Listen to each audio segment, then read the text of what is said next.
Sinabi ni Martha, Panginoon, kung narito po kayo, hindi sana namatay ang kapatid ko. Subalit alam kong ngayon ipagkakaloob sa inyo ng Diyos ang anumang hilingin nyo sa Kanya. Muling mabubuhay ang iyong kapatid, sabi ni Jesus. Sumagot si Martha, alam ko pong siya'y mabubuhay muli sa huling araw. Sinabi sa kanya ni Jesus, ako ang muling pagkabuhay at ang buhay. Ang sino mang sumasampalataya sa akin kahit mamatay ay muling mabubuhay. At sino mang nabubuhay at sumasampalataya sa akin ay hindi mamamatay kailanman. Naniniwala ka ba sa sinasabi ko? Maraming malalim na laman ang kwentong ito. Ang usapan ni Martha at ng Panginoon. At nanamnamin natin, huhukayin, aarukin ang mga lalim ng kahulugan ng mga salitang ito. Believe and live. Manalig at magkaroon ng buhay na walang hanggan. Salamat, Panginoon, sa buhay na walang hanggan at salamat sa pananalig na maging ito ay kayo ang nakakaloob sa amin. Turuan niyo kami na lalo pang maunawa ang namagitang usapan sa Panginoon Jesus at kay Martha. At ito mabigyan namin ng paglalapat sa aming pang-araw-araw na buhay, lalong-lalo sa pananaw namin tungkol sa kamatayan at sa buhay na walang hanggan. Kayo po ang mangusap, ang magturo. Paliwanagan niyo po kami. Tapunan niyo ng liwanag ang aming isip nang maunawa namin ang hiwaga ng inyong salita. At papasalamat po kami, Ama, sa ngalan ng iyong anak na si Jesus. John 11:21, at ating isa-isahin, sinabi ni Martha, Panginoon, kung narito po kayo, hindi sana namatay ang kapatid ko. Kasi nabalitaan na ni Jesus na nag-aagaw buhay na si Lazarus several days before he actually died. Pero nung pumunta ang Panginoon sa village, sa barangay na magkakapatid na itong Lazarus, Martha, and Mary, ay nailibing na ng ilang araw. Patay na ng ilang araw at nailibing na si Lazarus. But Jesus is life. And Jesus is life.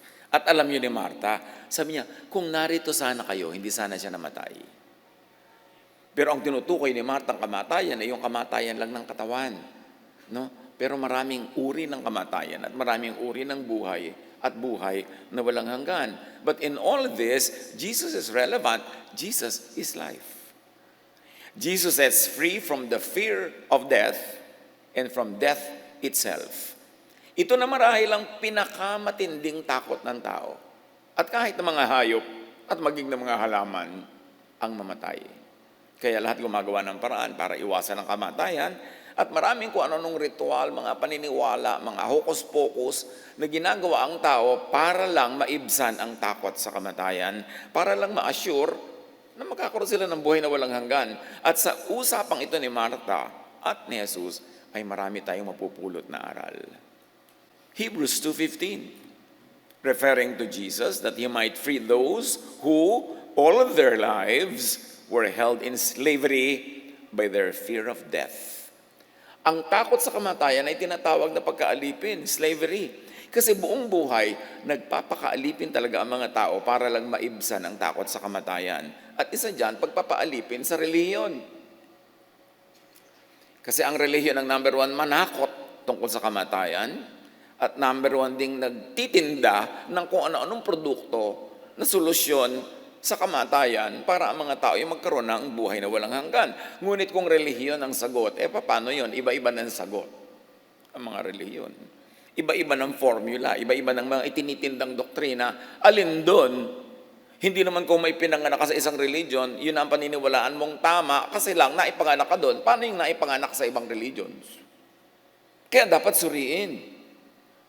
Kaya ang tawag ni Jesus sa takot sa kamatayan ay pagpapaalipin. So, sino man kasi na nag-aalok sa iyo ng kaligtasan mula sa kamatayan, ay siyempre may produktong ititinda at Bili ka ng bili nun habang buhay, kaya slavery yung fear. People fear death because they do not know enough about eternal life. At sinabi sa scripture, my people are destroyed for lack of knowledge.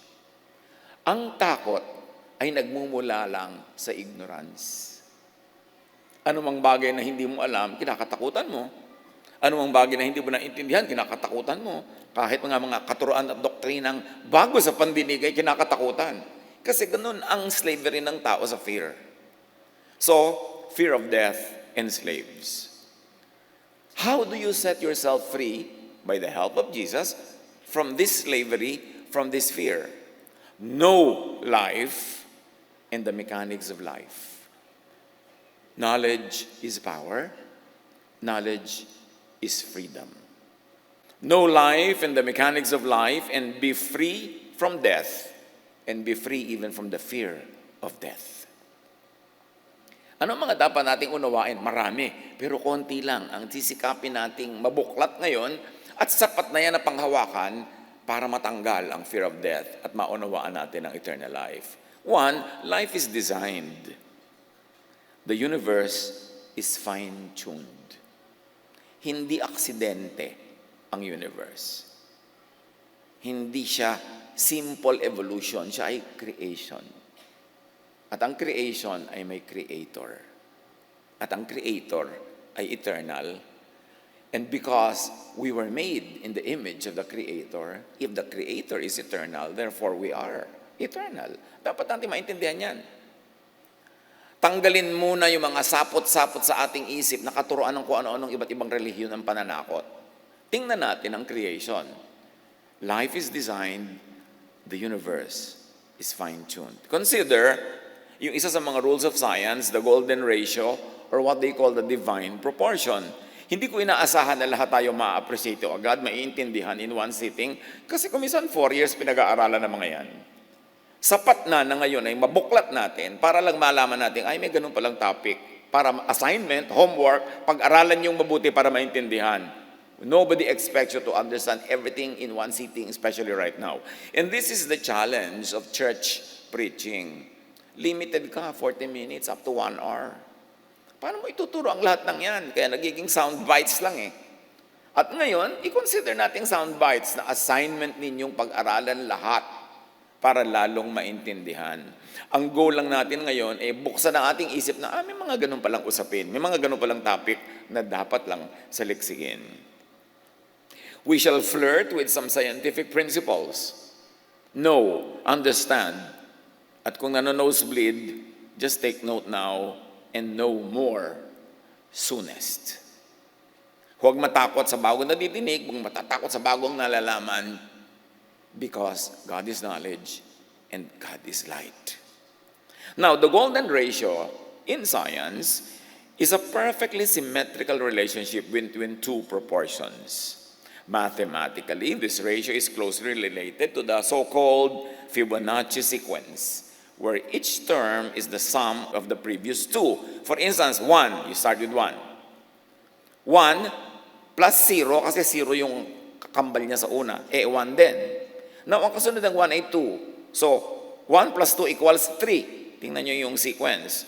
Now, 3 plus 2, yung sinundan niya, equals 5. 5 plus 3, yung sinundan, magiging 8. And so on, hanggang maging 13, hanggang maging 21. This law is embedded in nature. Hindi pwedeng aksidente kasi design. Tingnan natin yung sinasabi ng ating video sa Fibonacci sequence. Nakita na natin yan. Tingnan nyo uli, i-research nyo uli, paulit-ulit. Kasi that sequence repeats. Now, this pattern shows even in great works of art. Ano ba yung tinatawag na maganda? Lumalabas din yung sequence na yan kahit sa shell, kahit sa Milky Way, kahit sa mga halaman, sa fern na bumubuka, kahit sa storm na nabubuo pa lamang, kahit sa sunflower. Pag tinignan nyo, tinitigan, lumalabas yung Fibonacci sequence. At yung Mona Lisa, maganda kasi sumusunod pa rin yan doon sa pattern na yon. Maging ang Greek classical architecture. Maging lahat ng tinatawag nating maganda. Yung pinayagan ng humanity na ma-establish na maganda. Pati yung painting ni Da Vinci na creation of Adam, sumusunod sa ganun sequence. Kaya, alam mo man o hindi yung sequence na yun, something inside you tells you, maganda ang art na to. At may nagsasabi naman sa'yo, ay, hindi ito maganda. Bakit tabi-tabingi? Bakit parang magulo? Parang walang kwenta. Kasi nandun yun, embedded sa nature. Pagka tinignan pa natin at kinonsider, halimbawa yung fractal geometry, spell fractal geometry, sometimes called Mandelbrot equation. Now, a fractal is a shape that shows self-similarity. Yan, papasok ang microscope sa tinitingnang parts ng isang living thing. Yung pattern, ulit ng ulit, habang makakarating ang microscope mo sa mas maliit na mga bagay, makikita mong paulit-ulit yung pattern. Every part of the structure is the same as the whole. Maging sa mga shell uli, maging sa sunflower, maging mga sanga ng puno at yung mga veins ng mga dahon at maging mga sanga-sanga ng mga ugat at kung ano-anong bahagi ng ating baga, nandun lahat ang sequence na yan. Pag binuklat mo through the microscope ang lahat, malalaman mo mayroong creator. Lalo naman, pag umakyat ka sa taas, sa kalawakan, through a telescope naman, lalong makikita mo na may creator. The microscope and the telescope are God's great prophets. Kasi inire-reveal nila ang mga hiwaga ng Diyos, na hiwaga lang yun sa hindi marunong. Pero sa marunong, hindi na yung hiwaga. It becomes knowledge. Now, the golden ratio and fractal geometry appears all over nature. Nature follows these patterns. So, anong ibig sabihin? Mga kapatid, merong natural law. Law that applies to all. Ano man ang relihiyon mo, the law of gravity will apply to you. The law of physics will always apply to you. Ano man ang sekta mo.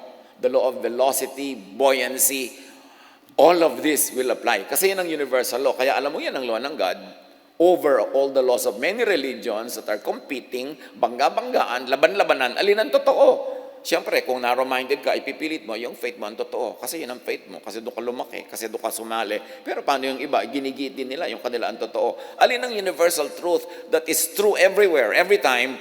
Scientific laws. So you know that the Creator is the scientist. Hindi magkakontra ang science at ang true faith in God.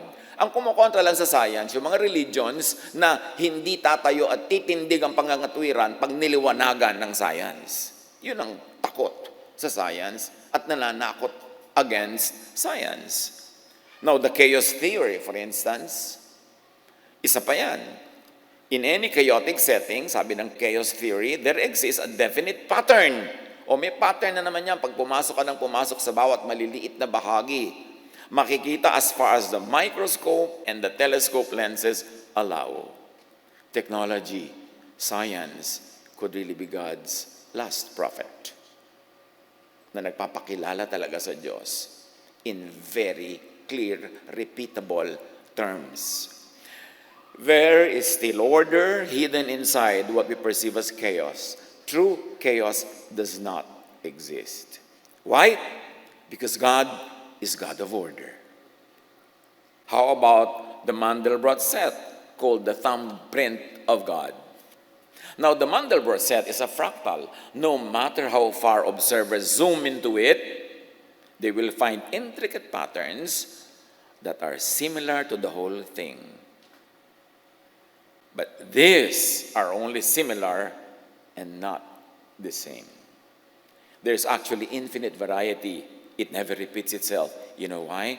Because God is God of variety. Consider the DNA. The DNA or DNAs are codes, and coding requires intelligence. Bawat living thing may DNA. Kahit nga yung mga katanda-tanda ang kalansay ng mga pharaoh sa Egypt, naaaral nila ngayon yung DNA. Na-establish nila kung magkakamag-anak nga ba talaga ito o hindi. Kaya nga ngayon, pag gusto mong i-prove ang paternity ng isang bata, nagdi-DNA test. Kasi encoded sa kalit-liit ang himaymay ng ating pagkatao, kung ano tayo, at sino ang ating mga kamag-anak. DNA codes in our cells are very similar to intricate computer programs. At naiintindihan natin ito only lately, kasi lately lang nagka-computer. Sa tagal ng panahon, ang tawag lang dyan, hiwaga. DNA, located inside the cell's nucleus, is a carrier of genetic information. Sa kaprasong DNA na yan, nakakode na lahat. Blueprint yan, ang design and instruction to make proteins, molecules, and body parts like legs, eyes, hearts. Kaya pag may bata, tinignan mo yung mata, bago mong panganak pa lang, uy, kumuha sa ama. Kasi, yung DNA ng ama ang nasunod doon sa mata. Kung minsan naman, ay, ang ilong sa ina. Yung DNA ang nasunod. Magtataka lang yung ibang mga marites, bakit ka mukha ng kapitbahay? DNA ni kumpare. Bigla. Hindi yan maikakaila. Diyos ang naglagay niyan. What about Benford's Law? Yung graph na yan, ang sinasabi niyan mga kapatid. Benford's Law states that the leading digit in a number is more likely to be a small number like 1 or 2 or 3, not a large number like 7, 8, or 9. It also states that 1, or the number 1, is the most likely leading digit to occur by far.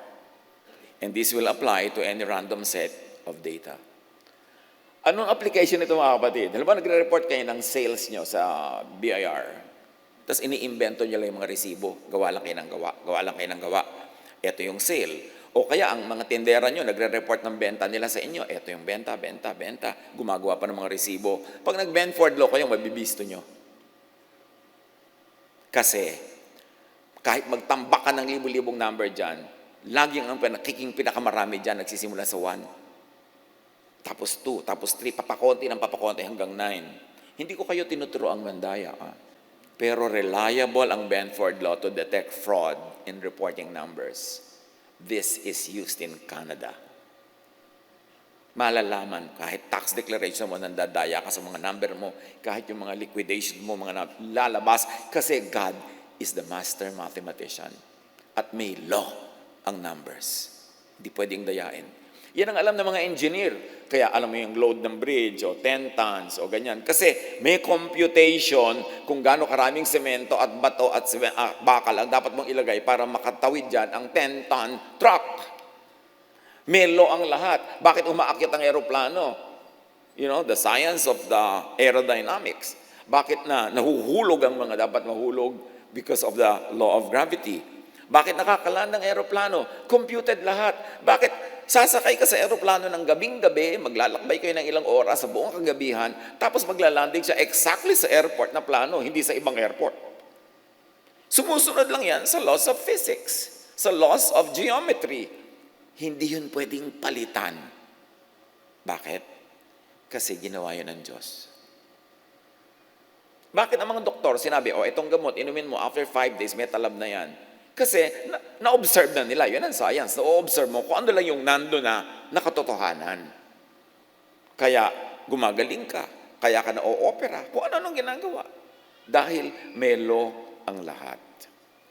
Marami pang ibang natural laws. Laws of chemistry, of physics, laws of the sciences, and the laws of the applied sciences, like medicine, therapy, engineering. Yan, ina-apply nila to practical terms, those theories that are already proven to work. What then can be concluded? Bakit tayo nagsascience here? Merong design. Therefore, merong designer ang lahat. May intelligent, and more than that, loving plan ang designer. At pag naintindihan mo to, mapapawi ang takot mo sa kamatayan kasi pati yung kamatayan at post-kamatayan, plano na. Walang surprise. Jeremiah 29:11, "For I know the plans I have for you, declares the Lord. Plans to prosper you and not to harm you. Plans to give you hope and a future. That even death is not meant to harm you." Dapat yung dibdibin nang mawala yung mga takot na yan, yung slavery to the fear of death. Know, appreciate, and have faith on the designer's plan. At sa pagbubungkal natin ng mga scientific structures na to, tinitingnan lang natin na, oo nga, may designer. May Diyos. At hindi ito aksidente, hindi kung ano-ano lang. May pupuntahan ng lahat, therefore may pupuntahan ako. At ang pupuntahan ko, ang Diyos. Tip-tipin. Apply this to death and to the fear of death. Bakit ako pa ulit-ulit sa team na to, yung fear of death and death? As a pastor for more than 4 decades, alam ko na, concluded na, ang talagang major fear ng tao, kamatayan. May sagot na dyan ng Diyos eh. Tapos nagre-religion ka ng 10, 20, 30, 40, 50, 60, 80, 90 years, takot ka pa rin, edi walang napala. Kaya kailangan makalaya. Na napakahalaga, know, appreciate, and have faith on the designer's plan na outside of religious and sectarian texts, traditions, and doctrines.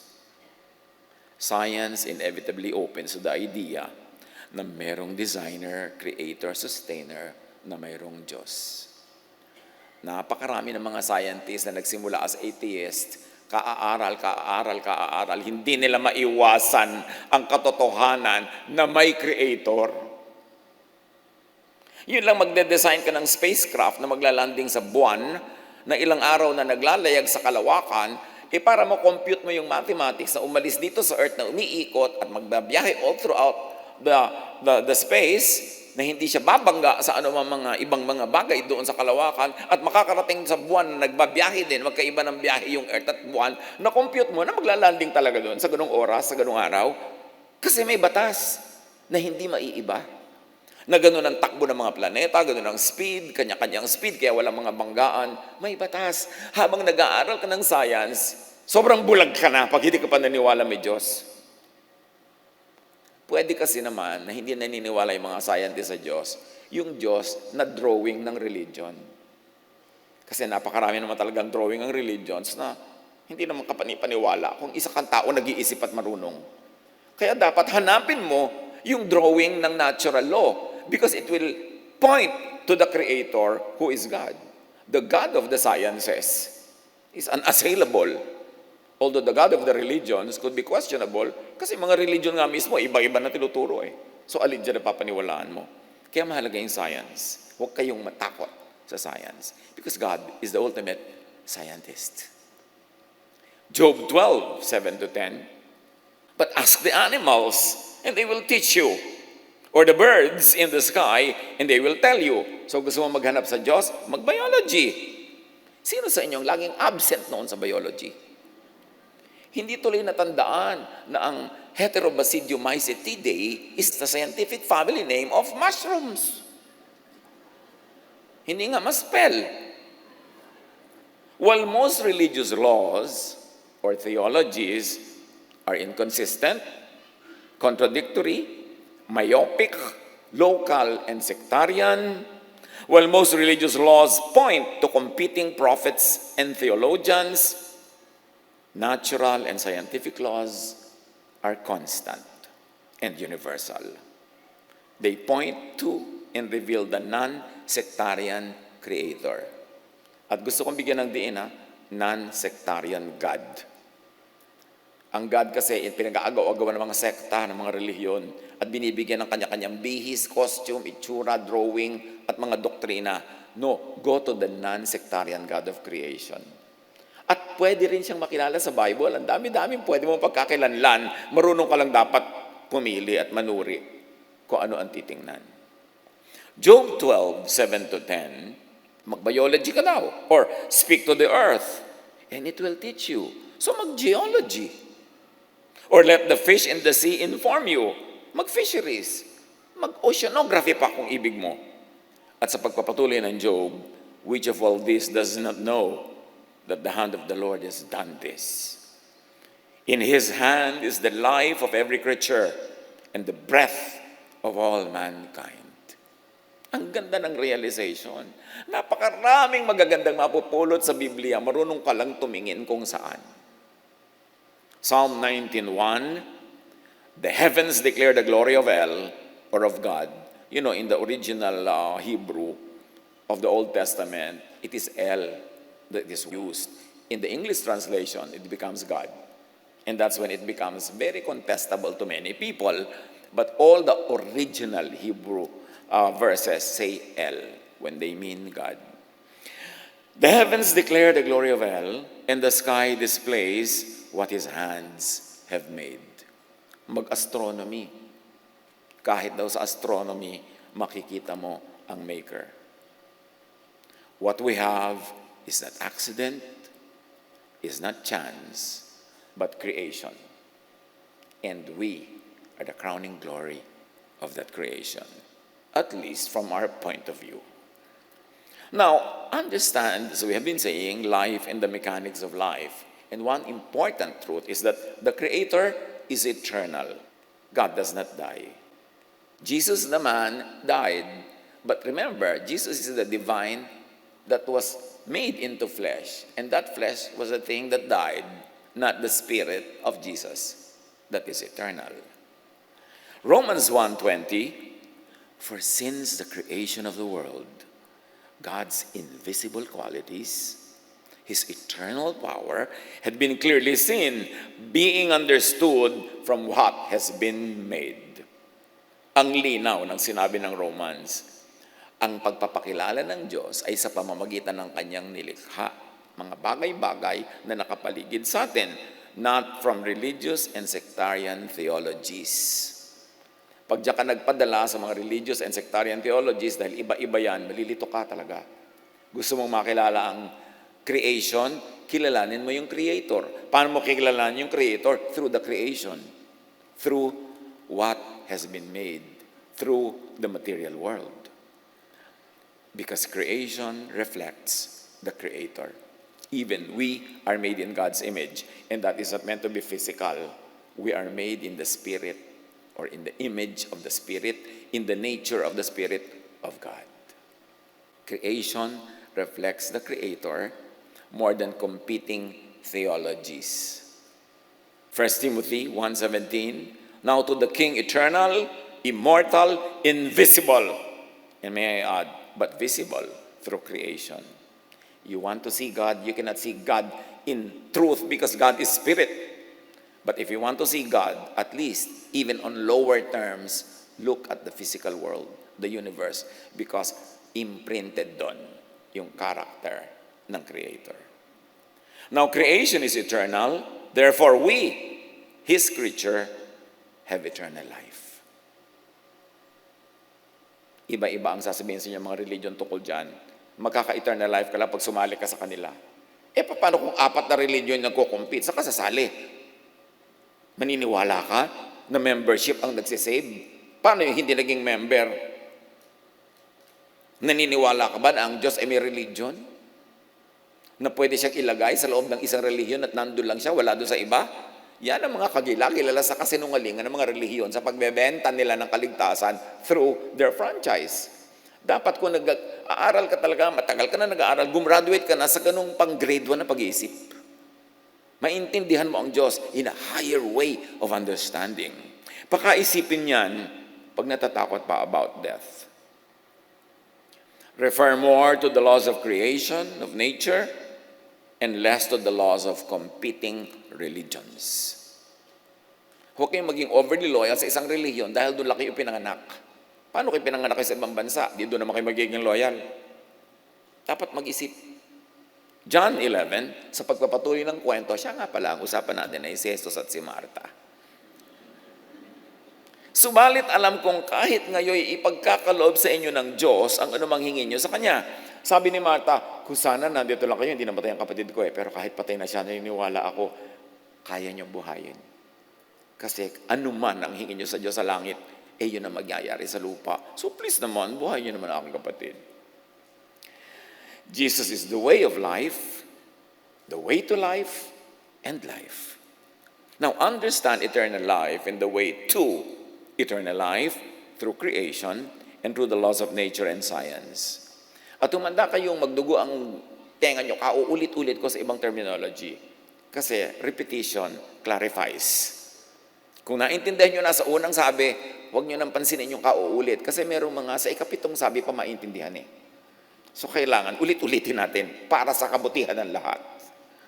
Now understand eternal life and the way to eternal life through creation, more than through iba-iba at kontra-kontrang religious teachings. At matatakot ka lang pag doon ka nakinig.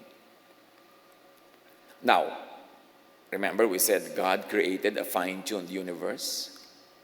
Planado ang lahat. Walang tsamba-tsamba. Meanwhile, beneath, above, and beyond the visible, all creation is energy, frequency, and vibration. Konting basic sciences lang will tell you everything vibrates. Kahit yung hindi gumagalaw na isang bagay na hawak nyo, nagbabibrate yan in microscopic levels. Yung lampas, higit sa nakikita ng mata, ang lahat ay vibration, energy, frequency. Kaya nga ang radyo, frequency eh. Nagtataka kayo, bakit yung boses ng artista ng radyo na nandun sa malayong studio ay lilipad sa himpapawid, madadakma ng radyo nyo at dadalhin sa tenga nyo yung boses niya, di ba? Kasi yung boses, more than what you can see and what you can hear, vibration yun eh, frequency. Kaya pag yung radyo nyo, dinala nyo sa frequency 702, madidinig nyo DCIS. Pero iurong nyo lang ng konti, iba na madidinig nyo. Kasi ibang frequency na yung pinupuntahan nyo. Ngayon, lahat may frequency. Pag naka-tune in ka sa frequency ng Diyos, can you imagine what will happen? Kaya dapat na-develop natin lahat yan, may frequency. Nothing rests, sabi ng science. Everything moves, everything vibrates. John 4:24, God is spirit, sabi ni Jesus, and His worshipers must worship in the spirit and in truth. So, espiritu ang Diyos. And in the spirit world, it's all vibration, frequency, energy. Yun yung mga na-discover ni Tesla, ni Nikola Tesla, energy. Na pwede pala ang wireless power makarating kahit kanino, pero pinigil lang yan ng mga gustong magbenta ng power. Kaya kailangan may wire para dadaan ka sa wire nila. Ganun yan yung mga relihiyon, kailangan dadaan ka sa kanila. Franchise lang yan eh. Now, God, the Creator, has and is Spirit. Therefore, God, the Creator, who is not matter, who is not physical, but Spirit, is supreme energy, frequency, and vibration. Hindi yan pagtampalasan sa kadakilaan ng Diyos. Inuunawa lang natin sa ibang pananaw. God is not a man, sabi ng Hebrews 23:19. God is not a white-bearded lolo na nakaupo sa mga ulap at may hawak na kidlat para tudlain ang mga nakakainisan niya. Yan ang drawing ng religion. God is not a man. Kaya hindi tayo dapat mag-confine sa mga religious images kasi puro images yun ng humans. Yung mga lahat ng mga divine personalities represented as humans. Hindi nga human ang Diyos, hindi nga man. So misrepresentation yun na God. Repeat, God, the Creator, has and is Spirit, therefore is supreme energy, frequency, and vibration. The energy, the frequency and vibration of God is love. Imagine God and love as a spiritual and invisible power, energy, vibration, and frequency, only manifesting in the material world through many acts of love. But love is an idea. Love is a concept. Therefore, love is frequency, energy, vibration. And God is love. I-correlate nyo yan. Magkakadugtong yan. Only understood by those who will really plumb the depths of the many angles of truth. In the spirit world, it's not physical or material or anthropomorphic. Hindi kamukha ng tao. It's spirit. Ang usapan spirit, energy, vibration, frequency. Ang creator ay energy, frequency, power. Therefore, ang creation ay ganun din because we were made in God's image. Our true essence is not our nose, not our eyes, not our body, not the color of our skin, but the spirit in us. And that spirit is frequency, energy, vibration. When the body dies, that spirit is released and it goes back to God, who is the true frequency and energy and vibration. But even while you're alive in the body, the spirit can already align with the Spirit of God. At yan ang sinasabi ni Jesus, that you can be the kingdom of God. The kingdom of God is in you. It's not in the stone temples. It's not on mountains. It's not in places of worship. You are the temple of the Spirit of God. So pagka tumugma na ang frequency mo, ang vibration mo, ang energy mo sa frequency, energy, and vibration of God, nakakabit ka na sa God, nakakonek ka na sa eternal life. Kaya sabi ni Jesus, if you are in me, though you die, you do not die. Or though your body dies, you live again. Paulit-ulit si Jesus sa tema na yon. John 5:24, you cross from death to life. And that energy, that frequency and power and vibration is love. That's why love is the greatest. Sabi ni Paul, na-realize niya to So faith, hope, love abide, these three. But the greatest is love. Why? Because God is love. The vibration of God is love. And if you are loving, no matter what your religion is, you vibrate in the frequency of the Creator. Therefore, eternal life is in you. Masyadong esoteric, pero spell esoteric. Kaya sabi ko, pag-aralan nyo to, hindi ito matatapos ngayon lang. Pero sasagutin ito ang napakaraming tanong na hindi nasasagot ng isang katerbang katekisim. Kailangang pagsikapan. Colossians 3:13-14, love binds all together in perfect unity. At sabi pa, in Him, all things are held together. So si Jesus, yung power na yun that holds everything together. And Jesus is called light, the light of the world. And go to science, because all scientific facts will tell you that if there's one thing that really holds life together, it is light. Even sa biology, kailangan mo ang light. Kaya kahit sa Genesis, sinabi, let there be light. Light muna ang simula para magkaroon ng life. And Jesus is that light of the divine that has come to the world. And the message, the vibration of that light is love. Kaya sabi ni Jesus, love. Love God. Love your fellow men, and you will have eternal life. Jesus could be understood in scientific terms if you would think of light and Jesus as light. Now, going back to the life and mechanics of life, as we have already said, God, the Creator, is love.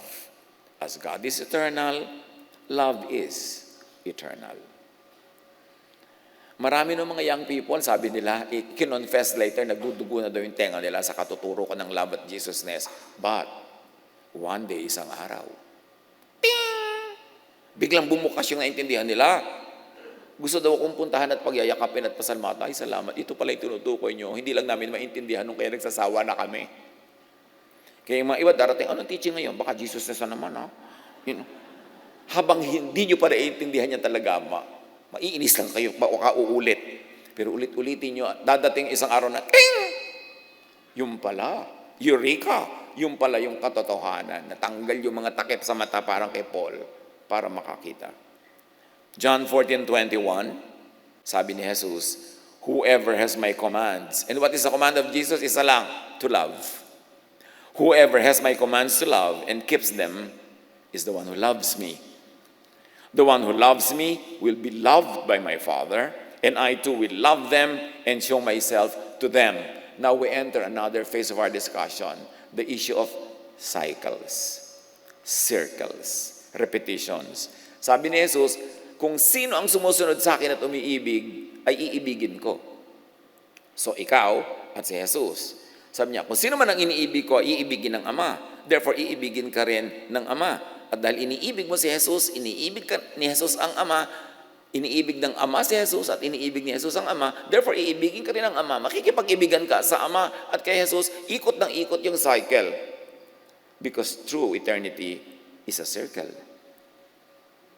That's why God is called Alpha and Omega, the beginning and the end. Because only in the circle is the beginning, also the end. And therefore, there is no end because it becomes another beginning, kaya eternal. And that's when you know sacred art. In any religion, ang sacred art features a lot of circles. Paikot-ikot, paikot-ikot, paikot-ikot, because the divine does not end. And it shows even in art.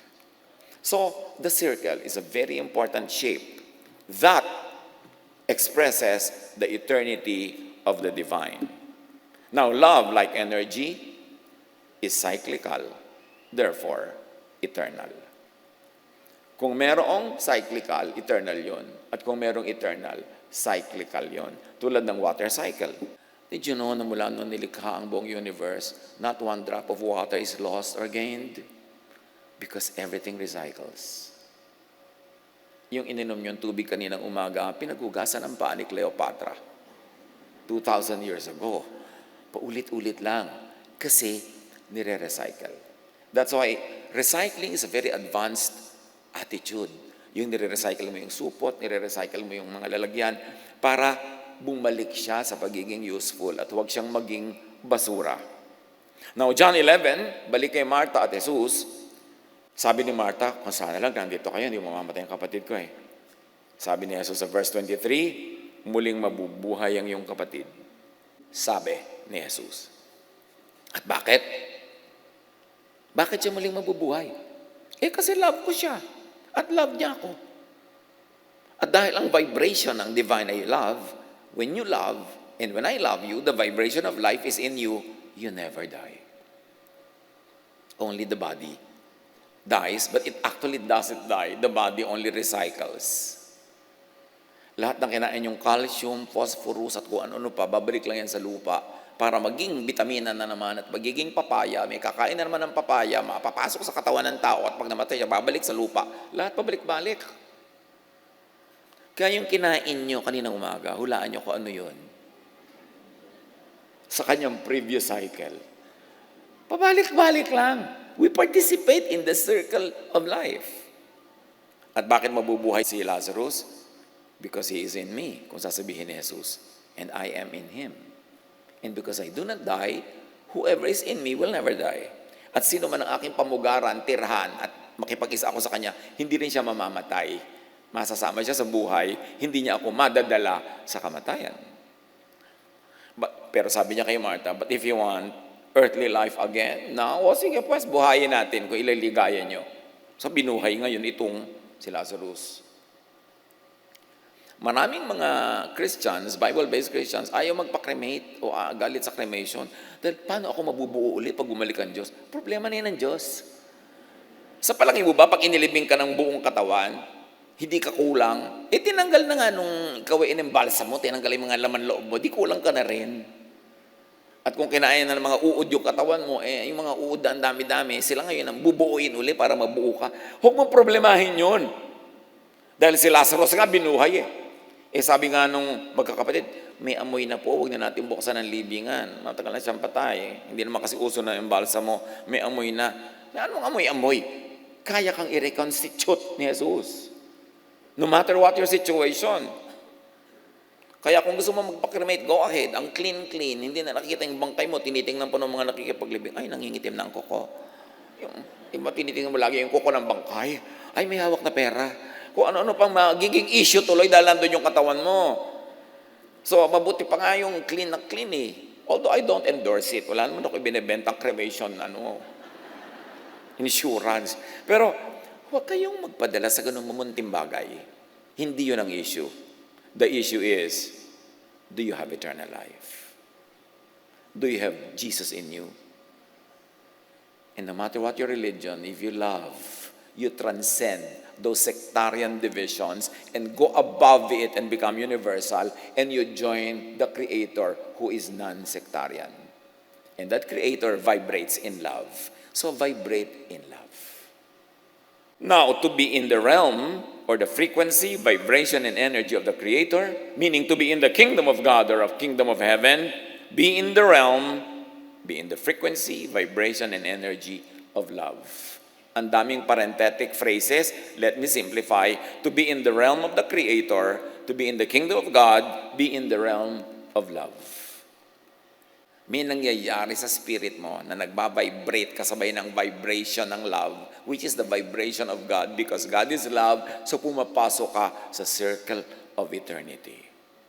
John 15:10, if you keep my commands to love, you will remain in my love. Meaning, you will remain in me, you will remain in life, you will remain in eternity. John 3:16-17, for this is how God loved the world, or this is how God gives eternal life. He gave His one and only Son, that everyone who believes in Him, meaning who believes in His message, which is love, will not perish, but have eternal life. Why? Because love is the greatest. Now, the law of conservation of energy says that all matter must cycle in order to continuously exist. Di ba, ipinasok na nga tayo ni Jesus sa discussion ng cycle? Ikaw, si Jesus, ang Ama, pupunta sa iyo, pupunta ka kay Jesus, magiging isa kayo in a circle. Love cycles and recycles. Love is give and take. Kaya pag may nagtatanong, in love po ba ako talaga? Sige ko, re-reviewin ko, ano ko, hindi ka in love kasi puro ka take. Give and take ang love. Mahal po kaya ako ng aking nobyo? Nagbibigay ba sa'yo? Take po ng take. My boyfriend gets and forgets. Well, I give and forgive. Hindi love yan. One way yan. Kasi love is two-way. And only a two-way love will remain forever. Kaya yung mga mag-asawa ko minsan, you fall out of love, unti-unti, dahan-dahan. It takes years bago mo ma-realize na hindi ko na pala tumahal. Bakit? Kasi walang cycle, walang two-way. Puro ako na lang ng ako ang nagpapasensya, ako na lang ng ako nasasaktan, siya na lang siya ang masarap ang buhay.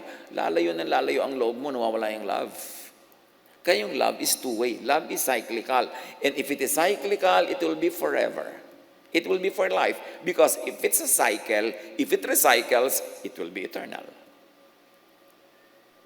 The first law of thermodynamics says, energy cannot be created or destroyed. Nalaman nyo na yan ng grade 4 science pa lang, kundi kayo absent. Energy cannot be created or destroyed. It can only be transformed from one form to another. So ikaw, hindi ka madedestroy. You will only be transformed. You will return to God in another format. Huwag nyo naman paniwalaan yung mga karton ng relihiyon na pagbalik mo sa Diyos, nandun lahat ng mga kamag-anak mo, nakakimono pa rin ang lola mo, nakadaster ang nanay mo, naka-jogging pants yung kuya mo, at may reunion kayo doon na parang yung barangay nyo, inilipat lang sa Pasay to heaven. Ganun kasi i-oversimplify ang relihiyon eh. Ay, may reunion tayo. Ay, nandun po ba lola ko? Siyempre, nandun lola ko. Magkagawa po din po kaya sa natati ko. Siyempre, you mean to say may natati ko din sa eternity? Lahat physically lilipat? No. Matatransform ka, we will be changed. At ang matitira sa'yo, yung essence mo, yung vibration, yung frequency, yung energy. Alam nga naman ganyan. Kaya ang tanong ng iba, paano po ako ngayon? Baldado po ako. Baldado po ba ako sa eternity? Siyempre, sagot naman ng Pollyannish religion, hindi, gagaling ka na. Ano pang edad ko? Kasi ayoko po ng itsura ko ngayon. Gusto ko yung itsura ko noong ako ay 20 anyos. Sabihin natin sa Diyos, ibalik ka sa 20. So, merong iba-iba na naman. Ang gulo-gulo. Kasi hindi naman tayo ganitong-ganito paglipat eh. Kaya ko ipinipilit ngayon, intindihin nyo that this is all frequency, this is vibration. Hindi ito physical being. Lalampasan mo yan. Kung hindi man natin maintindihan lahat yan ngayon, ipasa Diyos mo na lang. Hindi mo nga naintindihan nun yung geometry, pumasa ka pa rin eh. Kakagraduate ka pa nga. Di ganun din yung spirituality. Hindi mo kailangan maintindihan lahat. Tanggapin mo na lang, alam yan ng Diyos. Tapos, ang mahalaga, love na lang. Kasi yun ang kaya natin maintindihan. At hindi mo man maibatid ang mechanics noon, it is what will bring you to eternal life. God said that. Jesus said that. The Bible keeps repeating that. At physical death, what happened? Sabi ng Ecclesiastes 12:7, the dust returns to the ground it came from. Ibig sabihin, the body recycles to become stardust again. So huwag mong asahan na yung ganyang-ganyang katawan mo ang pupunta sa eternity because your body will be left behind. Babalik yan into chemistry, into elements of the earth para pakinabangan uli ng earth, para ma-recycle. Yung spirit mo ang pupunta sa Diyos. Yung spirit na galing sa Diyos na nakisanib sa katawang lupa mo. Pero yung katawang lupa mo, hindi talaga ikaw yan. Yung vibration mo na galing sa vibration ng Diyos. Yung frequency mo na nagkakaintindihan kayo ng Diyos. Kaya sabi ni Jesus sa prayer, okay, mag-pray ng maraming words. Let your prayer be short. Because if your frequency is with God, hindi mo pa sinasabi, nakarating na sa Diyos. Beyond words. Kasi ang usapan nyo in frequency, not in human language. Kaya ayaw ni Jesus ng napakaraming prayer Kasi bumababa sa earth yung kahulugan ng prayer, hindi tumataas. Kailangang makalampas yan sa physical realm at maging vibration. Yung vibration, mga kapatid, di ba kung minsan may tao, nakita mo, parang mabigat ang dugo ko sa kanya. Yung nagbebeso-beso yung katawan nyo, pero yung mga kaluluwa nyo, nagsasampalan. Alam nyo kung bakit? Ang nag-uusap doon, vibration Nabi-visualize yun na yung vibration. Di ba? Hindi yun ginig-ginig na gano'n. Hindi. Merong katotohanan na hindi kita ng mata. Pero ang espiritu nag-uusap. Meron naman, na-meet mo pala siya, ang gaan-gaan ang dugo ko sa kanya. May gano'n. Kasi yung espiritu mo, mas maraming alam kaysa sa utak mo. Kaya nakikinig ka sa discernment. May nagsasabi sa'yo. At yun yung vibration. Now, Ecclesiastes 12:7, the dust returns to the ground it came from at death, and the spirit returns to God who gave it. Meaning, the spirit recycles to energy, to vibration, to frequency of the Creator. And you become completely one again because now you are no longer encumbered, you are no longer limited by the physical body. That's why death is freedom. Kaya huwag matakot. Sa kabila nung pinto ng kamatayan nun, nandun pa rin ang Diyos. Mas maningning, mas mauunawaan. Believers in Jesus and Jesus-ness vibrate in the frequency of eternal love. Enter the sphere of the divine eternal energy. Hindi yan hindi yan new age. Yan ay karunungan na itinuturo sa atin ng science. Believers in Jesus are born again, recreated, recycled into eternal spirit, eternal life of the divine. John 11:24, sumagot si Martha, alam ko pong mabubuhay muli sa huling araw ang aking kapatid. Sinabi ni Jesus, anong huling araw ang pinagsasasabi mo dyan? Ako ang muling pagkabuhay at ang buhay. Ako, hindi ang future event, hindi ang religious dates, hindi ang Jewish belief, hindi ang katuruan ng kung ano-ano dyan. Ako mismo ang buhay at ang buhay na walang hanggan. Kahit kailan, pwede ako magbigay ng buhay. Kahit anong paraan, pwede ako magbigay ng buhay. So huwag mong hintayin yung huling araw. Sabi niya, ako, hindi ang huling araw, ang buhay. Ako ang muling pagkabuhay at ang buhay. Yung muling pagkabuhay sa namatay na yung katawan. Yung buhay sa hindi pa namamatay ang katawan. Parehong operational ang power ni Jesus.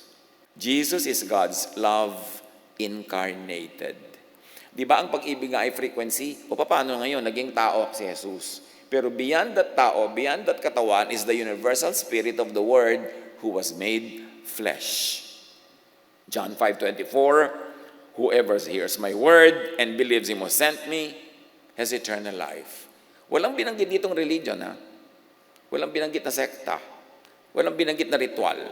Ang sabi lang ni Jesus, ang nakikinig sa aking salita at katuruan ng pag-ibig at nananalig dito, meron ng buhay na walang hanggan. Hindi na niya kailangan hintay mamatay ang katawan niya. Nagsimula na ang buhay niya walang hanggan. Lilipat na lang yon, oras na namatay yung katawan. Love, not religious identity, is the distinction of those who are truly in God, of those who have eternal life. Gusto mong tanungin, ligtas na po ba talaga ako? Ligtas na kaya siya? Itanong mo, loving ba? Because love is the distinctive, not religious identity, not ritual, not anything. Love. 1 John 4:8, whoever does not love does not know God, because God is love. Di ba ang daming relihiyoso, hindi naman loving? So alam mo na, kailangan itong matuto, kailangan itong maturuan. Hindi binabaliwala si Jesus ng mga pag-aaral na ito at pag-unawang ito. Jesus is in the center of all this because Jesus was sent to tell us that the way to God is love. Hindi siya nababaliwala. Central na central siya. Proverbs 12:28, in the way of righteousness, and to Jesus, righteousness is love. In the way of righteousness, there is life. Along that path is immortality. Tandaan niyo itong Proverbs 12:28. You want to be immortal? Be righteous. Be loving. Hindi ito be righteous according to the law, but be righteous according to the command of God through Jesus, love. Eternal life is in Jesus, in love. John 1:12, to all who did receive him, meaning who received his love, to those who believed in his name or in his teaching of love, he gave the right to become children of God. Therefore, he gave the right to become eternal. Yung kasing maraming mga religious work, pag sinabing, ipatanggap natin si Jesus. Pero ang totoo, ang ipinapatanggap ay law. Ang ipinapatanggap ay religious tradition. Kunwari, ipinatanggap si Jesus, pero pag dilat mo after the sinner's prayer, isang tambak na law ang ibibigay sa iyo, at actually, yun pala talaga ang agenda. Pero ang ipinapatanggap mo, pag pinapatanggap mo si Jesus, ay yung katuruan ni Jesus, and that is, receive God's love, it is grace, it has no payment, because love nga yan, so tanggapin mo na lang, at umibig ka sa kapwa, kung paano ka iniibig ng Diyos, yun ang eternal life. Yun ang turo ni Jesus. Jesus is central to this teaching. Luke 10:25-37, ang ganda nitong usapan na to. May nagtanong kay Jesus, what must I do to inherit eternal life? It's probably one of the most important questions you could ask in your life. Sabi ni Jesus, what is written in the law? Mukhang akala mo law pala. Jesus replied, how do you read it? He answered, yung nagtatanong, love the Lord your God and love your neighbor as yourself. Observe that this is a non-religious, a non-sectarian way to inherit eternal life. You have answered correctly, Jesus said. Do this, love, and you will live. Hindi sinabing, join this religion, do this ritual. Sabi niya, paano po ba ako magkakaroon ng buhay na walang hanggan? Sabi ni Jesus, ano bang basa mo sa law? Anong interpretation mo dyan? Anong tingin mo? Mahalin po ang Diyos at ang kapwa. Yes! Tama ka! Gawin mo yan at magkakaroon ka ng buhay na walang hanggan. This is Jesus, the non-sectarian Son of the non-sectarian God. Binibigyan niya ng halaga yung vibration mo to vibrate in the frequency of love. To inherit eternal life, love God the Most High and love your neighbor. Why love your neighbor? Because God loves that neighbor of yours. How can you say you love God and hate your neighbor? Love din ng God yung neighbor na yon. Non-religious, non-sectarian. Here, Jesus sets free from religious brands and branding. Another mechanics of life na dapat ma-appreciate is recycling in spiritual terms, religious terms. Being born again is the way to, the way of eternity, the way of the kingdom of God. Get into, stay in the cycle of love, of energy, of life. Nawa kauulit natin ang word na life na yan and love, lalong lumalim ng lumalim. Huwag niyong bilangin, ika-37 ulit na yung word na love. Kailangan patalabin. 1 John 4:12, no one has ever seen God. No one has ever seen God. But if we love one another, God lives in us, and His love is made complete in us. Therefore, you want to see God? Love one another, because the act of loving one another makes God visible through our visible works of love. Doon siya nagiging totoo in the physical world. The unseen God is seen in love when people love one another. The essential God becomes material and physical through love.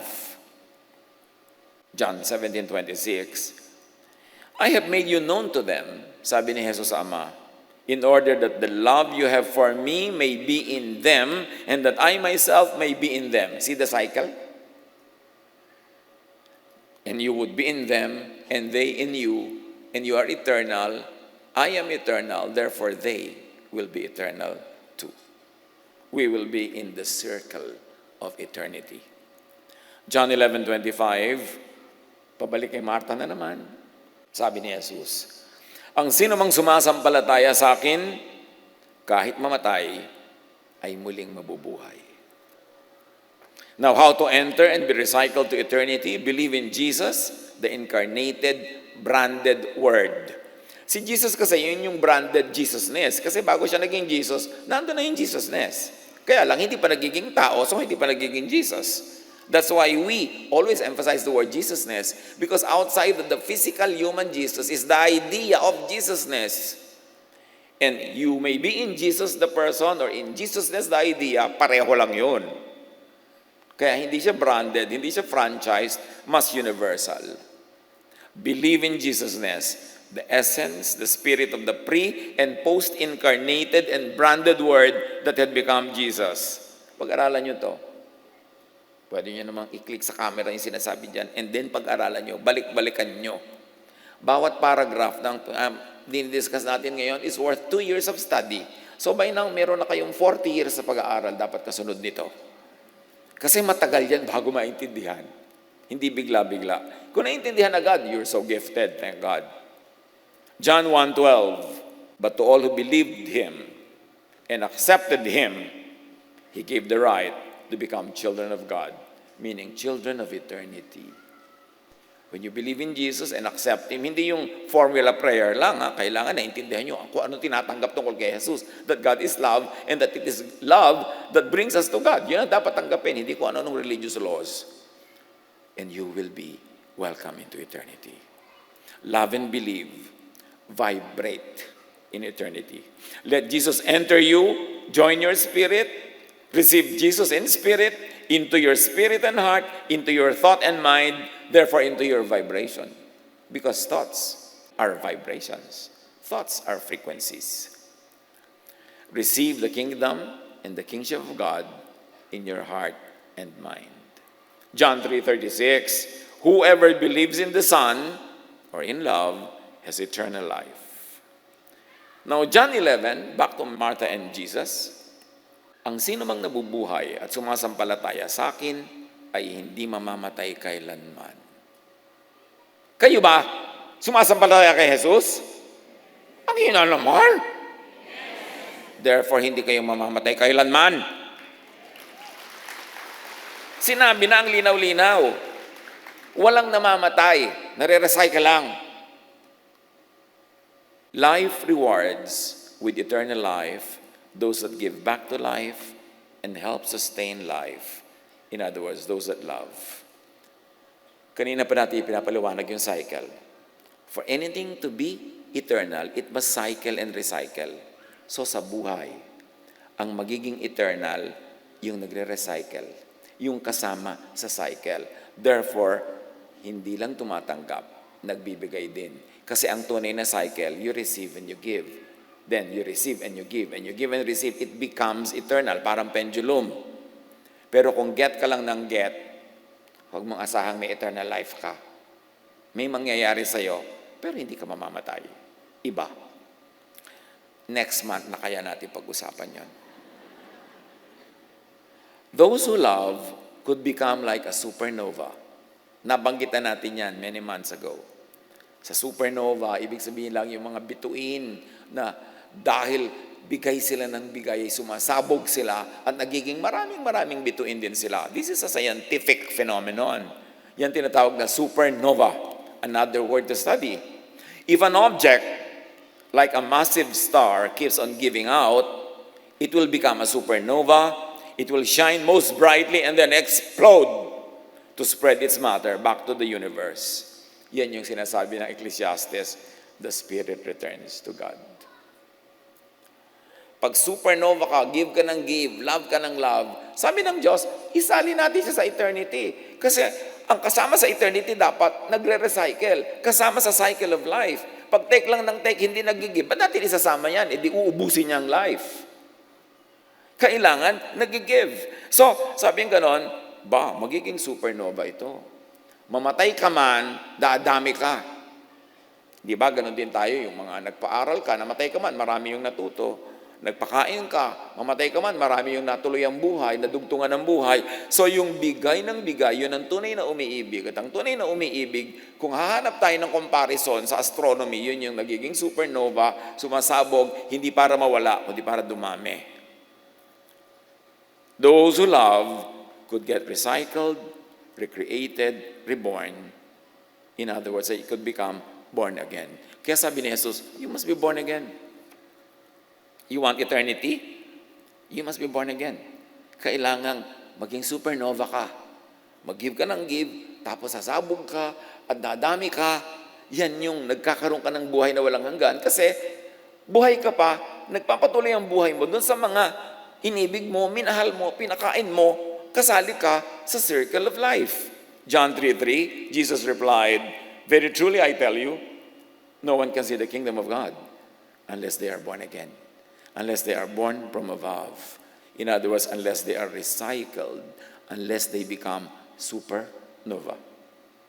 Proverbs 11:30, the fruit of the righteous is a tree of life, and the one who is wise saves lives. The one who is wise recycles life. The one who is wise gives and receives. The one who is wise loves, and therefore will be eternal. Look at Jesus.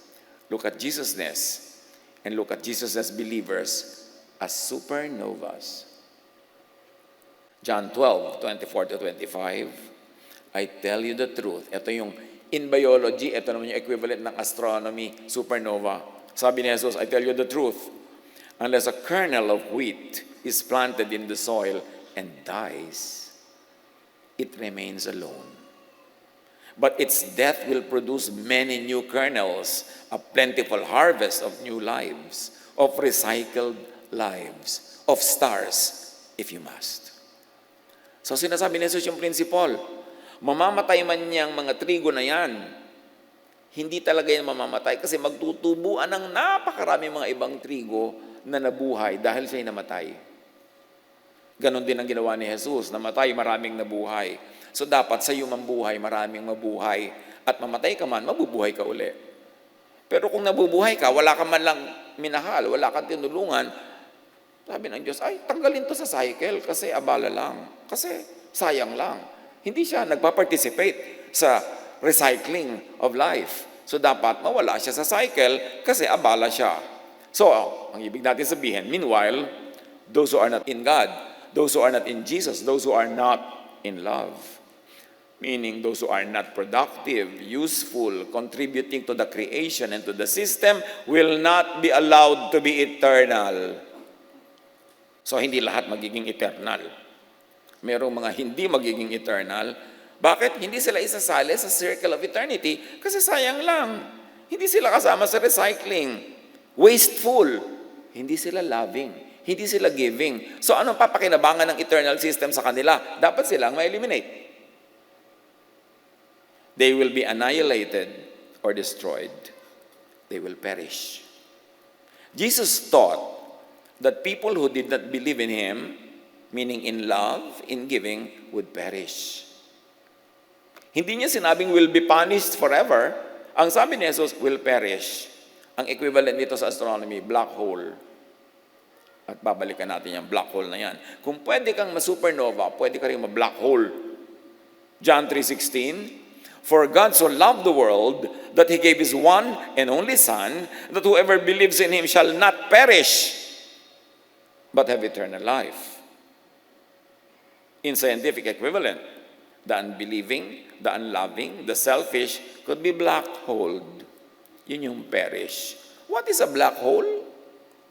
If an object, like a massive star, keeps on taking and taking matter by its gravitational pull without giving out, it will become a black hole, a region of darkness and nothingness. Ganun ang nangyayari sa hindi loving. Kaya dapat unawain ang teaching of love.